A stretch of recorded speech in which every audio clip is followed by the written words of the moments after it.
안녕하세요. 유니브클래스 윤여정입니다. 우리 이제 중간고사가 끝났기 때문에 다양한 수행평가나 다양한 주제 탐구를 하는 시기입니다. 불리한 내신 구조를 가지고 있으면 나 학종은 안 돼, 나 이 학교는 안 돼 라고 생각하고 지레 포기하는 친구들이 꽤 많은데요. 자, 오늘은 불리한 내신 구조를 가지고 있음에도 불구하고 상향 지원을 통해 진정 학생부 종합전형으로 합격한 합격 선배가 나와주셨습니다. 오늘 낱낱이 노하우들을 말씀해 주실 테니까 끝까지 집중하시고 들어주셨으면 좋겠습니다. 안녕하세요. 안녕하세요. 자기소개 부탁드릴게요. 저는 경희대학교 환경학 및 환경공학과에 이사학번으로 재학 중인 이지원입니다. 일단 출신 고등학교는 도농고등학교 나왔네요. 표준 편차상으로는 중위권 일반고인가라고 보이는데 원점수 대비 등급이 높지 않아요. 그래서 약간 중간보다는 약간은 떨어지는 학교다라고도 블라인드에서도 조금 보이는 학교를 나왔네요. 자, 우리 요즘에 합격생 선배들한테 합격생 노트를 적어달라고 했거든요. 지원 학생도 적어주셨는데 10점 만점에 7점을 주고 싶습니다. 저는 현역때 상향으로 지원했던 학교에서 모두 탈락의 쓴맛을 보게 되었습니다. 학교 라인을 조금 더 높이고 싶다는 생각이 들었고 수시 반수를 결심했습니다. 현역 때는 우주 상향이라고 생각했던 경희대에 지원하였고 최초 합격이라는 결과를 얻게 되었습니다. 이렇게 되어 있어요. 네. 현역 때 수시 카드는 어떻게 썼을까요? 현역 때는 이화여대 환경공학과, 서울시립대 환경공학과, 건국대 환경보건과학과, 홍익대 자율전공학부, 세종대 환경에너지공간융합학과, 성신여대 청정에너지공학과에 지원하게 되었습니다. 그러면 우리 5개 학종의 하나의 교과, 이 전략을 쓴 거예요. 이렇게 지원 전략을 짠 이유가 혹시 있었을까요? 일단 제 생기부가 일반고 치고는 리더십이 잘 드러난 것과 그리고 환경에 대한 스토리가 조금 잘 짜여져 있었다고 생각을 해서 5개를 학종으로 쓰고 하나를 교과로 안정으로 박아두자라는 생각으로 지원하게 되었습니다. 혹시 내신 학기별로 기억하나요? 1학년 1학기 2.04, 1학년 2학기 2.29, 2학년 1학기 3.0, 2학년 2학기 2.32, 3학년 1학기 2.27, 3학년 2학기 1.82로 마무리해서 전체 2.36으로 마무리했습니다. 우리가 환경은 물론 수학도 중요하지만 공학이기 때문에 일단은 화생이 조금 중요한데 과목의 구조로 볼 때는 동등급 대비 수학과 과학이 조금 낮은 구조를 갖고 있어요. 그러니까 학생부 종합전형을 쓰기에 유리한 구조라고 볼 수는 없었을 거야. 그래서 이게 약간 불안 요소였을 것 같은데 이 내신과 내신의 구조로 합불이 완전히 결정되는 건 아니거든요. 근데 일단 내가 내신이 낮거나 수학이 낮으면 교과를 써야 되지 않을까 이렇게 그냥 바로 생각하는 친구들이 있는데 다른 요소로 그거를 극복한 선배여서 그런 친구들에게 이걸 어떻게 극복하는지에 대한 답을 좀 지원 학생이 주지 않을까? 이런 생각을 조금 합니다. 건대는 일단 서류까지는 합격을 했어요. 그러면 서류상으로는 일단 괜찮은 건데 그러면 결국 면접에서의 문제였었던 것 같거든요. 면접은 좀 나름 준비를 하고 갔을까요? 면접도 사실 일주일 정도밖에 준비를 못했었어요. 너무 적게 했다. 네. 요즘에는 서류 기반 면접이 워낙 그 깊이 자체가 예전하고 달라져서 최소 2주는 좀 준비를 해야 뭔가 나의 서류에 근거해서 할 수 있었을 텐데 면접에서 중요한 게 자신감이 되게 중요하다고 생각을 했는데 제가 잘 준비를 못했다 보니까 자신감도 많이 없고 많이 떨어서 탈락을 한 것도 있는 것 같아요. 현역 시절에 지원이를 만나서 상담을 했다라고 한다면 일단은 1학년 때부터 환경에 대한 관심이 있고 그다음에 환경에 대해서 대단히 구체적으로 써져 있어요. 그래서 종합을 쓰라고 저도 역시 얘기를 했을 것 같고 그다음에 두 번째 환경학이나 요 계열을 쓰기에는 그렇게까지 부족한 내신은 아니에요. 어느 정도가 적정 내신이다라고 하는 거는 모두 다 입장의 차이가 있지만 같은 학교라고 하더라도 컴이나 전기전자를 쓸 때 필요 내신과 중위권을 쓸 때 필요 내신과 중하위권 학과를 쓸 때 필요 내신은 모두 다 다른 거거든요. 이대 건대 쓴 건 좋은데 그냥 경희대 합격하는 친구들이 보통 건대도 붙어요. 둘 다 붙는 그냥 비슷한 생기부와 비슷한 구조거든요. 그러니까 결과적으로 카드 구성은 그렇게 나쁘진 않았는데 경희대를 안 쓴 게 조금 아쉬웠다. 근데 여튼 세종대 합격했어요.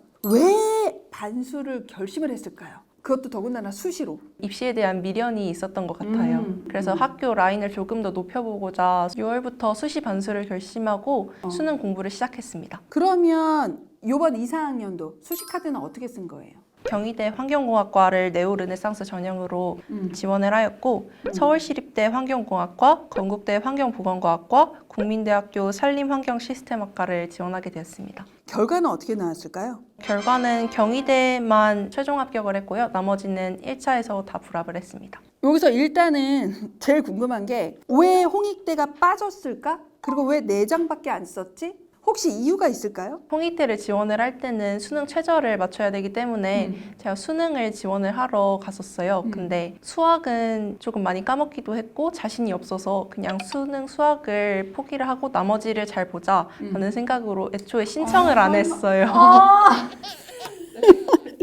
일단 응시는 해야 되는데 그래서 이후에 9월 달에 신청을 하려고 사이트에 들어가 보니 필수 응시 과목이라는 게 있더라고요. 맞아요. 그래서 그 필수 응시 과목에 수학이 있는 것을 보고 날벼락이 떨어지는 기분이었어요. 이게 고3 때는 그냥 아예 학교에서 일괄적으로 하기 때문에 우리는 이런 거 별로 인지하지 못했었단 말이야.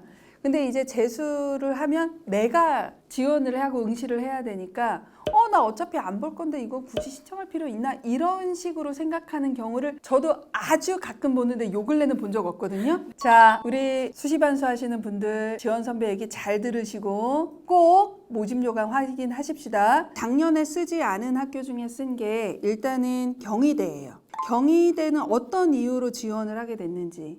2, 3학년도 입시 때도 경희대를 지원을 하고 싶었는데 6장 카드 개수가 있다 보니까 동국대랑 경희대를 계속 고민을 하다가 맞아. 결국에는 이화여대랑 시립대를 지원을 하게 되었어요. 그래서 이번에는 제 생기부가 리더십이 잘 드러난 것이 경희대 인재상과 잘 맞다고 생각해서 지원을 하게 되었고요. 그러니까 원래부터 미련이 있었던 학교. 네.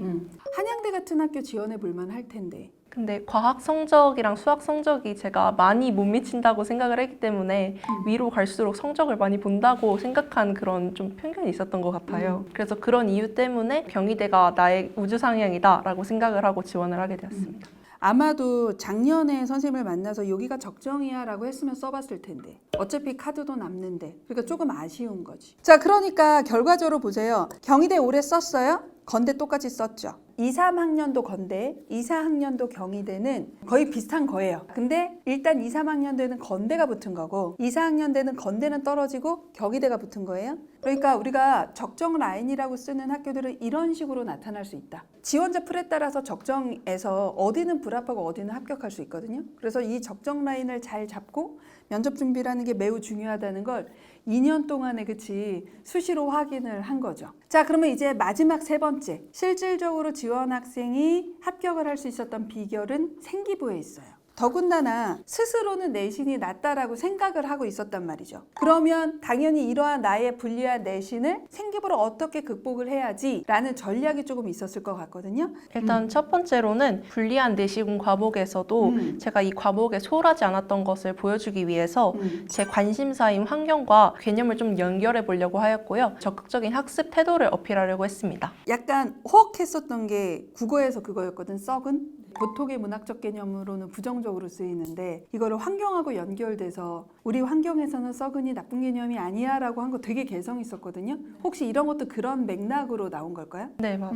그리고 진로와 자율에서 들은 과학 강연을 단순히 듣는 것에서 멈추지 않고 여기서 궁금한 점을 다른 교과목이나 활동에서 풀어가려고 노력했어요. 그리고 전공에 대한 깊은 탐구심을 잘 보여주기 위해서 깊이 있는 탐구 소재를 찾으려고 노력을 했었고 최종적으로 환경호르몬 분해 미생물을 소재로 선택해서 깊이 있는 탐구를 위해서 노력했습니다. 이거 되게 개성 있는 소재인 것 같아. 친구들이 의뢰하는 활동들이 있잖아요. 아주 깊지 않으면 입사관들도 얘 또 똑같은 주제 하는다고 걸러지는 경우가 있는데 그런 측면에서 일단 플러스 포인트가 있었을 것 같아요. 어떻게 환경 호르몬과 미생물이라는 키워드를 잡게 되었냐면 일단 1학년 동아리 활동에서 영수증의 비스페놀 A 검출하기 실험에서 비스페놀의 유해성을 알게 되고 실생활에서 쉽게 접할 수 있는 물건에서 환경 호르몬이 검출되고 있음을 깨달음. 2학년 진로 활동에서 우리가 그린 지구 프로젝트에 6회 참가하여서 1차 미세 플라스틱과 2차 미세 플라스틱의 차이점과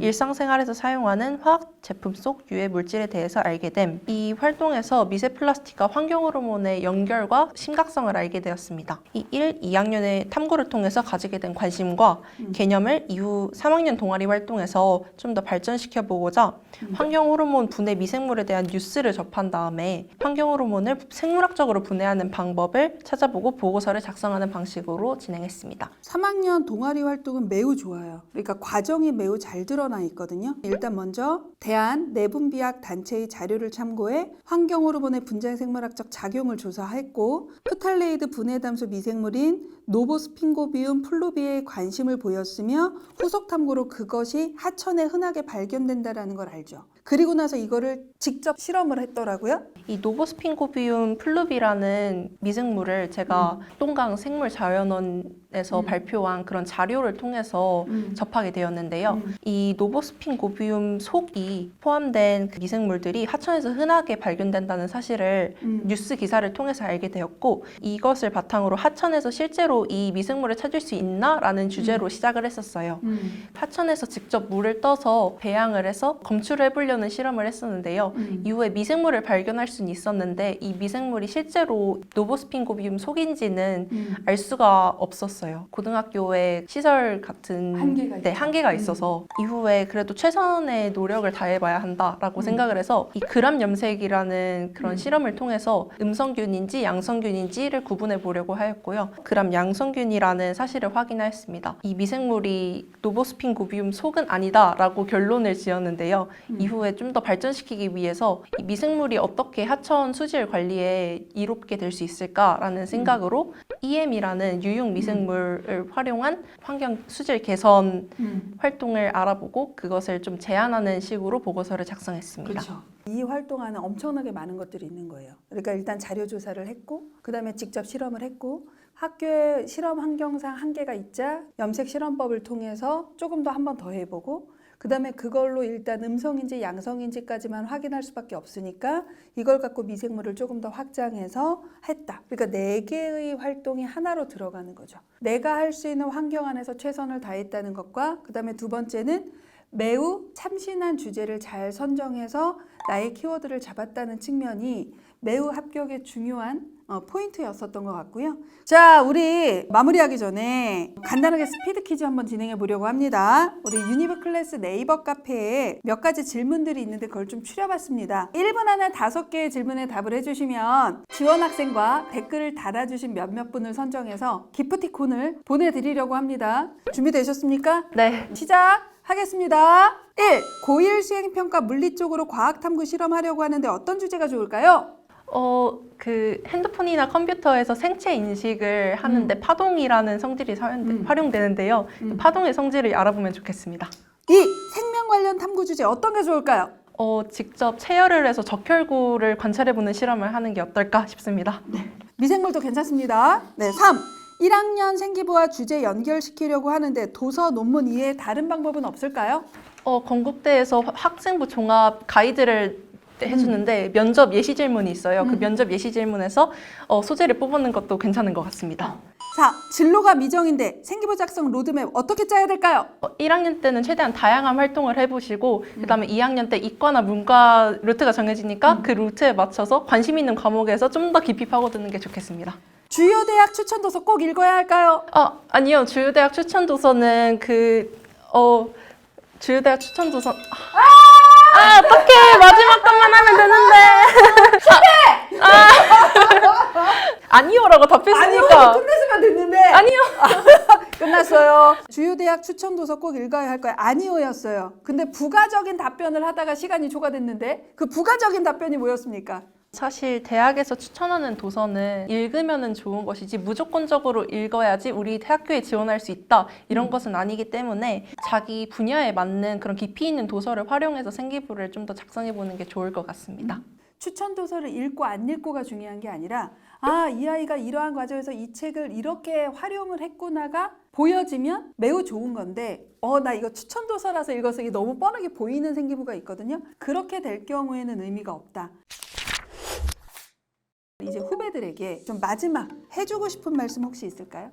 우선 자기가 가고 싶은 학과에서 중요한 과목은 꼭 내신을 확보해 주시길 바라고요. 그리고 그 외에는 자기의 소재를 찾아보는 것을 좀 더 집중적으로 할 수 있는 시기에 깊이 들어갔으면 좋겠다라는 말씀을 드리고 싶습니다. 저의 더 자세한 합격 비결을 아시고 싶으시다면 유니브 클래스 네이버 카페에 가입하셔서 저의 합격생 노트와 더 자세한 정보를 알아가시면 좋을 것 같습니다. 선배의 이러한 내용 너무 좋아 라고 한다면 마지막으로 해줘야 될 게 있습니다. 그게 뭘까요? 구독과 좋아요 부탁드립니다. 감사합니다.